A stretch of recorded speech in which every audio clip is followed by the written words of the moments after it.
Hello, everyone, and welcome back to class. I'm really excited to talk to you this week about a new topic. We have just completed Theme 1 in the course, which is going to be the fundamentals of human anatomy and physiology. In week 1, we learned about how we can linguistically approach anatomy and physiology, learn about the language that anatomists use to be able to converse about anatomy. In week 2, we discussed topics such as the scientific method and homeostasis. How do our bodies develop equilibrium to allow our cells to function at its optimal efficiency? In week 3, it was all about tissues, pathologies, and cells. And how can they inform us about the physiological conditions that you're going to encounter later in the course? Because in Theme 3, we're really going to be delving more into thin sections, which are going to be small slices of different anatomical structures.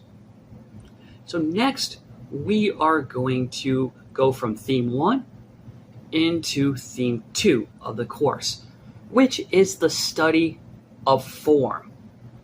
Now, I like to start off with the study of form because it's a very unique way to approach anatomy.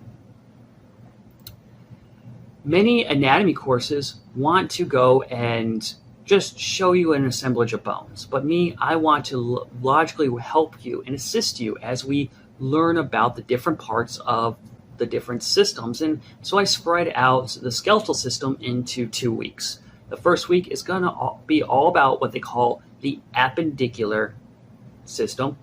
And the second week is going to be focused around the axial skeleton. You see, the reason is because when we look at the form of the human body, it's very unique. We are unique animals. We evolved from an ape-like ancestor millions of years ago and learned how to walk upright. When we look at the different landmarks found on our body, a landmark being processes, holes, also known as foramina, the way the different bones articulate together in contact, these are different landmarks that tell a story. For an example, when we look at the human foot, we can see posteriorly right here that the heel is designed to help support weight, along with the ankle. It's very robust when we look at it compared to our ancestors.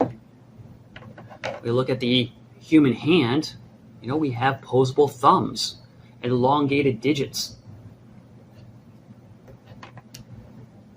When we look at, say, some of our long bones, we have a great olecranon process, which is distinct on the ulna, so it helps you articulate with the radius to help move your arms, as seen right here.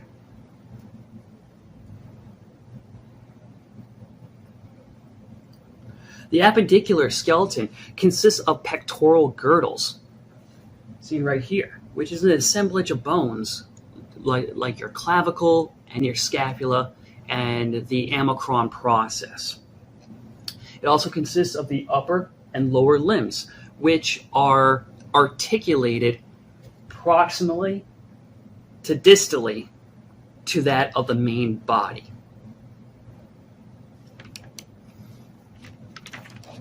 We also take a look at the pelvis, too, in this week's unit. So if you have any questions about this week's topic, I'd be happy to have you and talk to you via video chat. You can send me an email, or you can swing by my office in room 208. And so this week you're going to be using landmarks to help identify and reflect upon the function of and form of the appendicular skeleton, And then in lab, you are going to be handling bones virtually. You are going to be taking a look at the 3D models of different bones found in the appendicular skeleton and be able to rotate them and investigate the landmarks to be able to develop a diagnosis. And a diagnosis is a unique set of characteristics used in the identification of many skeletal elements. I use this a lot of times in my work. When I find a new type of, say, fossil organism, I have to be able to write a diagnosis that accurately describes it. So that's what we're also going to have to be working on this week, is making very precise descriptions, including the anatomical language that we learned in the first week of class. All right, let's get learning.